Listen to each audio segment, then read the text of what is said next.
Yeah.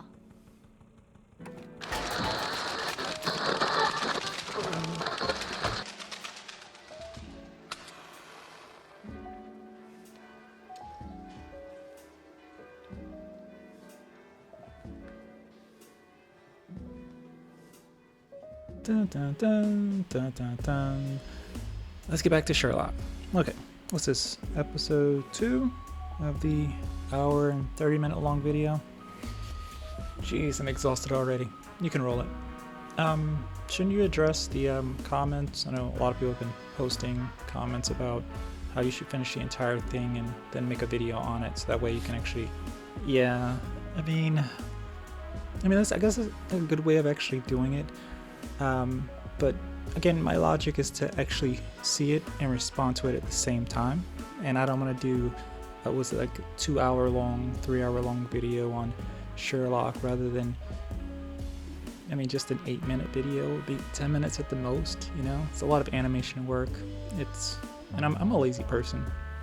I mean, I understand most people like to actually see a clean, polished off, beautiful looking product, but typically those products are more generic. You get the product and you know the person has seen the video before and they're just acting or reacting.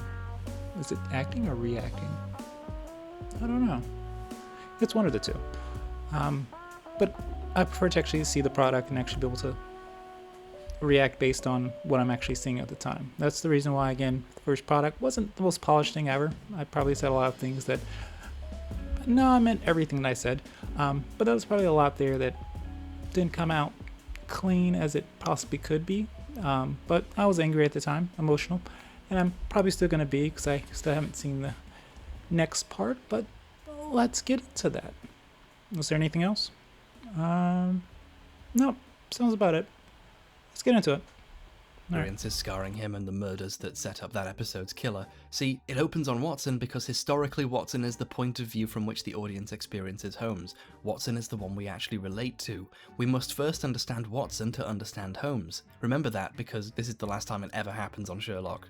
So we've already started off with the little bit of a fallacy here. So again, first thing that he mentioned, to understand Watson, to understand Holmes, and again, I managed to find this online.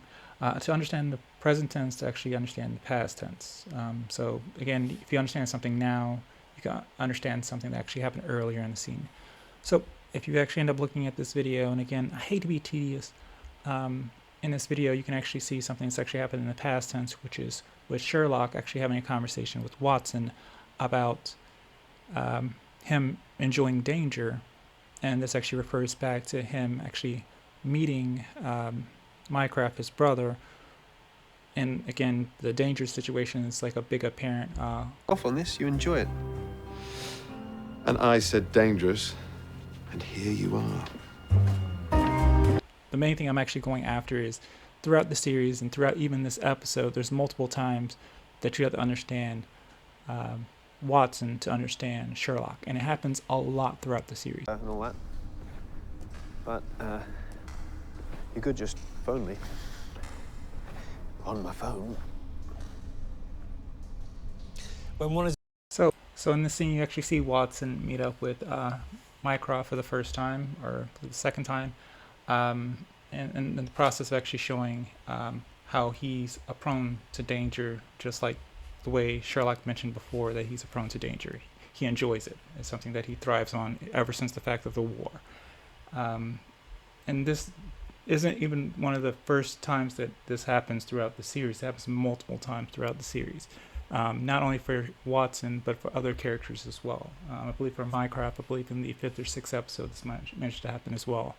But that's the main reason I actually say, and again, not to make it to a redundant situation, is that's why I bring this up to say that sometimes I hear him say things that don't make sense, or he says it just to say it, and it just annoys me just a bit. Seems like it's redundancy. I know one thing I also said in the previous video that I probably should have ended up doing the entire review, watching the entire video, and then just making a video on that in this aspect, because I totally agree with the last video where I put together. I said that for this, okay, so Sherlock, think of it like this. Sherlock and most other series already shows Watson and Sherlock together, and they've already been together for a while. So it makes the introduction process, the introduction for the new character process, super easy. If you by chance you've seen the videos, seen the movies, you know exactly what you're getting in the process.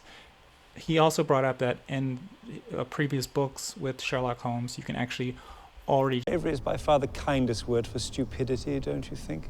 What is your connection to Sherlock Holmes? I don't have one. I barely know him. I met him... to each other in this series. So in the very beginning of the series, it's not so much you just go out and you have the two characters go out and do a mystery. You have to introduce the characters to the audience. Most people like myself and probably him and a few others are big Sherlock fans, so they can actually go and actually watch the series and be like, I already know exactly where they're going from. But in this scenario, Sherlock is meeting Watson for the first time. Moriarty's coming into the series for the first time. Key villains coming into the series for the first time. All the other characters with the cops and how they play together all in a 1 hour episode. I understand he's not a huge fan of the director who ended up making the previous series. Makes perfect sense. But if by chance you're introducing all of this in one episode, you can't expect the entire episode just to be about the case. It doesn't make sense. If I threw them all in this one scene and said, everyone out there, you know exactly who these people are, figure it out on your own, this is the series, it wouldn't make sense. I don't know who Sherlock is. I don't know who Moriarty is. I don't know who Watson is. I don't know who anyone is. It wouldn't make sense.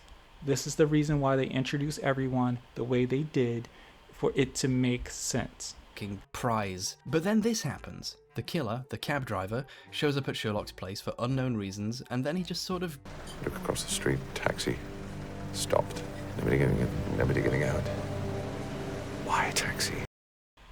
So you're telling me after a high-speed chase, after him seeing multiple taxis drive around, this one taxi doing laps, not picking up anyone, not dropping off anyone, he's not interested slightly to figure out why that is, or if by chance they're trailing him or watching him. And then the taxi actually managed to come to his home. He can easily find out what's going on by easily getting into the taxi. Why would he not do it? It's Sherlock Holmes. Come on. Yeah, they should have kept the alternate ending in. I mean, it makes a lot more sense with the needle and then being stuck in the car. I mean, either one actually works, but him being actually drugged, it does make a bit more sense. I just came to the conclusion I'm never going to finish this video. It seems like I just find 2 minutes of everything he says that it's just not right or off, or I'm never going to finish this video. It's going to be one of those videos that go on for like years. I don't want to do a 20-minute video. Well, time for part 3. In the actual stories. A Scandal in Bohemia wasn't going to be made any better by being part of